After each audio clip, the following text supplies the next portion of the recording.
जी, अगला हमारा टॉपिक है अफसांचा। अफसांचा कहते हैं मुख्तसर तरीन कहानी, यानी शॉर्ट स्टोरी। अफसाना के बारे में तो आपको पता है कि ऐसी तहरीर जिसे शॉर्ट स्टोरी कहते हैं, ऐसी तहरीर जिसे आप 30 मिनट से 1 घंटे के दरमियान ख़त्म कर सकें। जबकि अफसांचा कहते हैं ऐसी इंसानी तजर्बे की मुख्तसर तरीन कहानी अफसांचा कहलाती है, या इंसानी तजर्बे को मुख्तसर तरीन कहानी में बयान करना अफसांचा कहलाता है। ये फ्री एसोसिएशन ऑफ थाट्स यानी फ़िक्री तलाज़मे की रोह में बहती है। अफसांचे की रवायत इंग्लिश लिटरेचर से हमारे पास वारिद हुई।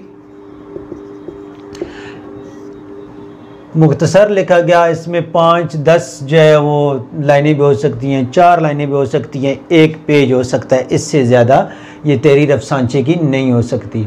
अगरचे ये अफसांचे की जो रवायत है ये हमारे यहाँ मकबूल नहीं हो सकी। आजकल एक मुसन्निफ़ हैं मुख्तसर जो 100 लफ्ज़ों की कहानी लिख रहे हैं, मुबशर या इस तरह कोई नाम है, अब जहन से निकला, वो बड़े खूबसूरत अंदाज में, जिसमें सिर्फ 100 लफ्ज़ होते हैं और कहानी तरतीब दी जाती है।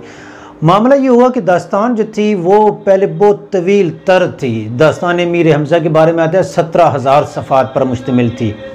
आज भी जब कोई बात का बताना शुरू करता है ना और उसे तवील तर कर देता है तो कहते हैं कि जी